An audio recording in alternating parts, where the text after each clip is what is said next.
será que ainda vale a pena ler Walter Benjamin?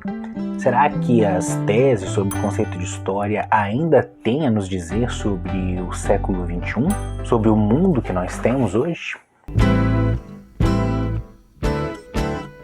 As teses sobre o conceito de história foram escritas num momento limiar da história da humanidade e também na vida do próprio Walter Benjamin.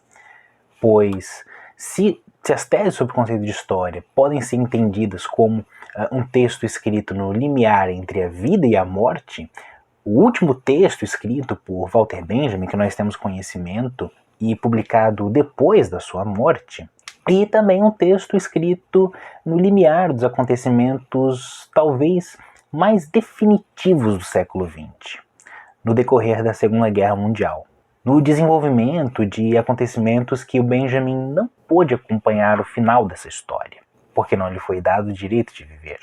Mas, para além das motivações circunstanciais que levaram Benjamin a escrever esse texto, é preciso ter em mente que ele reúne uma série de conceitos, de ideias que o Benjamin foi acumulando ao longo da sua trajetória, ao longo da sua vida intelectual, até porque o Benjamin é um pensador bastante original. Os diferentes debatedores da obra do Benjamin reconhecem pelo menos 3 pilares principais da onde o Benjamin agrega elementos para construir seu pensamento original: o marxismo, o romantismo e a teologia judaica. O que nós poderíamos abrir para pensar que marxismo é esse que o Benjamin está lendo, e está pensando, e está se apropriando, de que romantismo é esse, o que é falar do romantismo alemão por Benjamin, e a teologia judaica. De certa maneira, é difícil lidar com o pensamento de Benjamin, assim como com o sujeito Walter Benjamin. É difícil colocar ele dentro de estruturas porque ele não fica dentro dessas estruturas. Benjamin dialoga com o marxismo, mas ele é um marxista? Alguns diriam que sim, outros negam. Ou ainda, o Benjamin trabalha com o romantismo, mas seria ele um romântico? Ou ainda no caso da teologia judaica. Pelo fato de Benjamin ser um judeu, isso não significa que ele estivesse alinhado com uma ortodoxia judaica.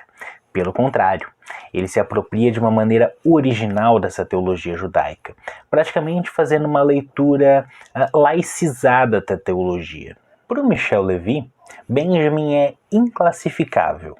Ele é um crítico revolucionário da filosofia do progresso, um adversário marxista do progressismo, um nostálgico do passado que sonha com o futuro, um romântico partidário do materialismo. Theodor Adorno o definia como um pensador distanciado de todas as correntes, o que o Michel Levy dá razão.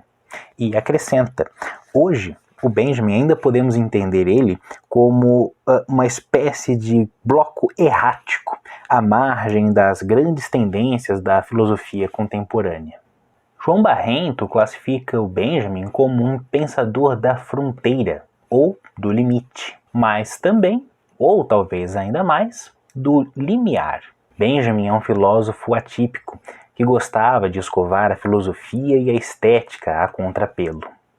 Ele era um leitor de indícios, operando um desvio em relação às leituras dominantes.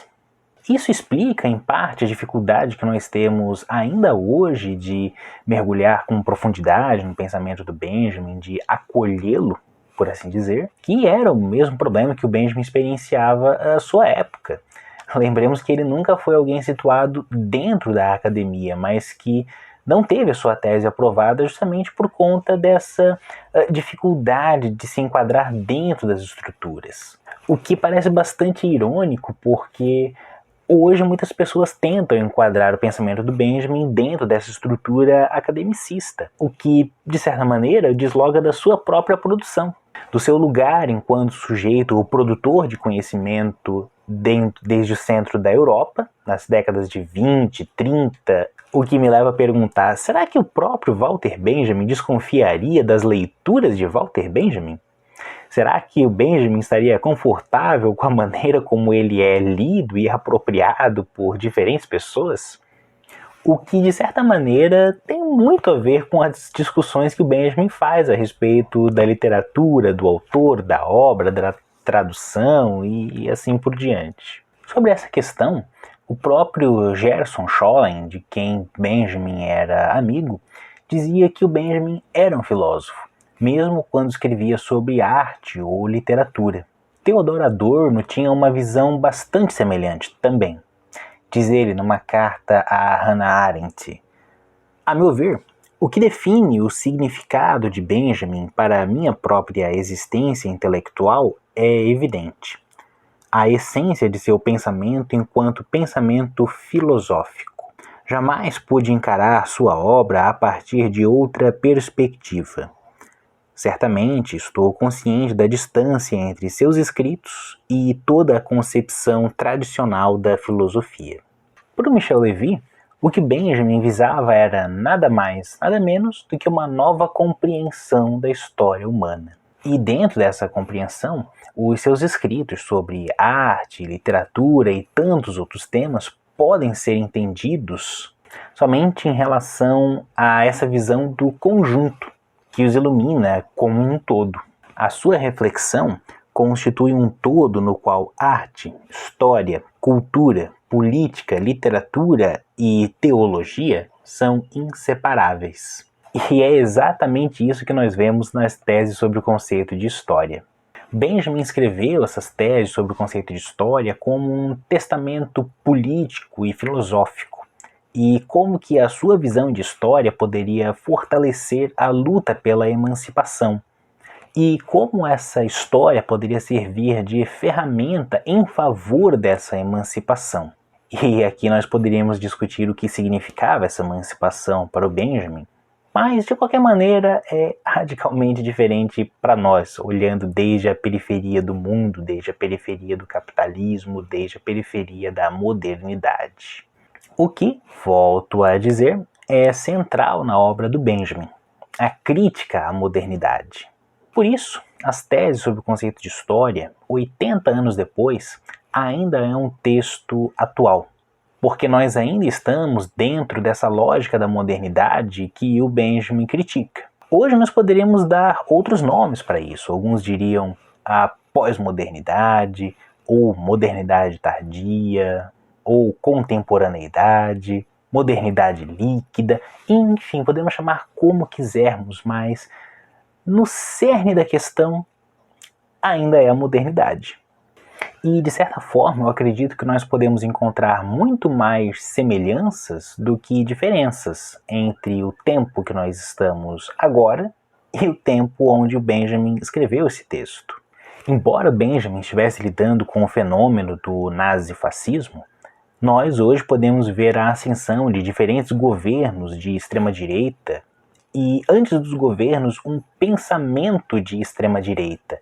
Tanto na Europa, uma reação ultranacionalista, nós podemos ver isso nos Estados Unidos também, com um conservadorismo exacerbado, tomando tons que nem sempre foram tão explícitos assim, mas que agora não tem mais a vergonha de mostrar a sua cara.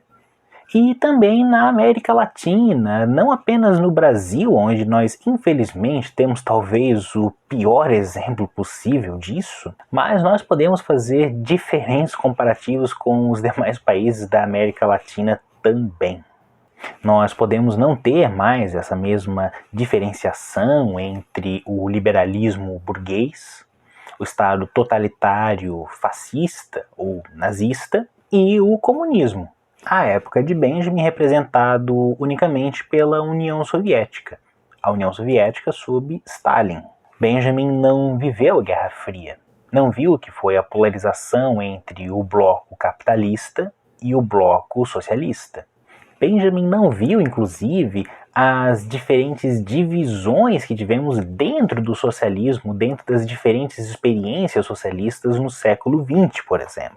Mas nós podemos fazer isso hoje a partir do seu pensamento, especialmente quando nós vemos aí um esboço de uma possível nova polarização entre China e Ocidente, Estados Unidos, enfim. E pensando do ponto de vista da história, aí nós podemos fazer algumas diferenças, porque hoje pensar em história é pensar em diferentes perspectivas teóricas e metodológicas que nós temos à disposição.